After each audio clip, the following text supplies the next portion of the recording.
So we're talking about, you mentioned peer-to-peer lending before we started. And Correct. okay. And what is that? I know there's, you've talked about OPM often. And is this like a new way of referring to other people's money or OPM?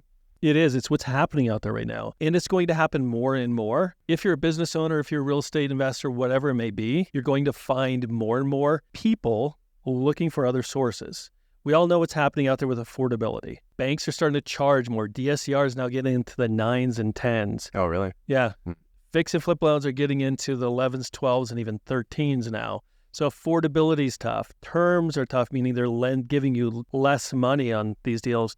Requirements are tougher for credit scores, all those things. Peer-to-peer is really just working with other people in the community who have just as big a need as you. They're going through the same crunch. Maybe they're in retirement. Maybe they're just needing some extra income, and they have some money in their 401k, their IRA, or just in the savings, and they would rather lend it to you. And maybe 6, 7, or 8% secured. Helps you, saves you some money on all those closing costs and everything, and it helps them by getting a better return. So peer-to-peer is just taking out the bank and just working with humans again. Interesting. Yeah. It's like because the institutions are having this difficult, crunch time right now. So rates are not very good in a lot of areas, like you said, looking to just, other people, friends, peers. It's a win-win situation because you can get a lower rate than you could from an institution like a bank by far, and they're going to get a better return than they could get from the bank. Yeah. It's cutting out the middleman, really. And terms are flexible. There's no prepayments. Underwriting is more than likely simpler. There's not a lot of closing costs that's involved. I mean, this has been around in most really good investors always have this kind of money out there, even though they have been working with DSCR and lenders and banks. They always have a pocket, one or two peer-to-peer, someone who's lending them money. Because typically if a deal pops up, and you have someone who has money and you've built a reputation with them that you do good work, you could call them and just say, hey, I have a closing this Friday. Guess what? Pretty much your underwriting is done. So as things tighten up, as banks get and lenders get a little more strict on what they're doing, this is the perfect time to reintroduce something that's been around there since before banking.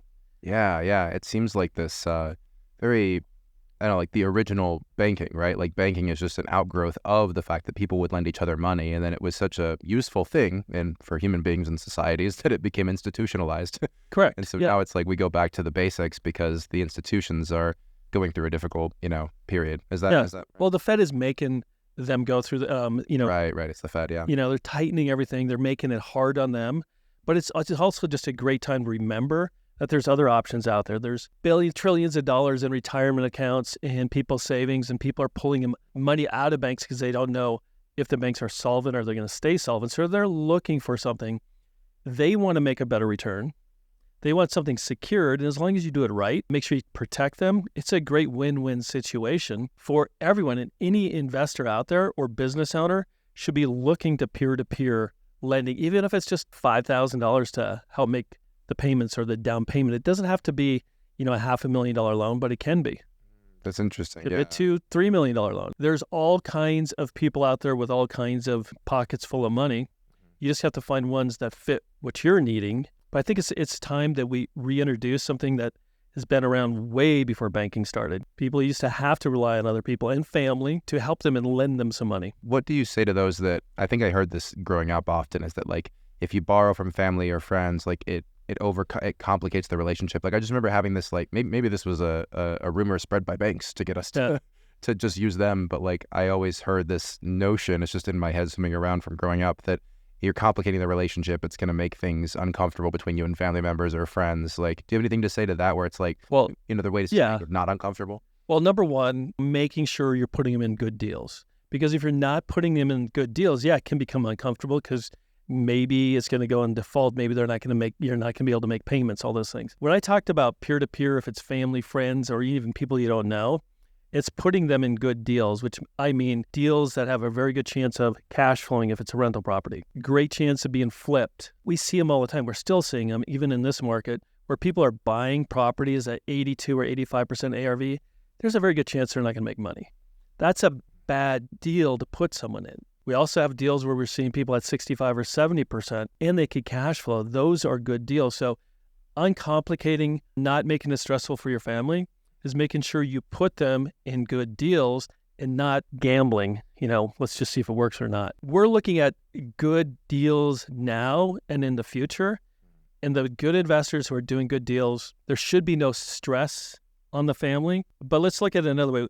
Our company, over the last 23 years, we've done right at or a little bit over $1 billion in using peer-to-peer other people's money. And the biggest thing is the majority, if not all of it, is not from family and friends. It's from other people out there who are interested in making a good return. So it doesn't have to be family or friends. You don't have to put that stress on, because there are people out there who are looking.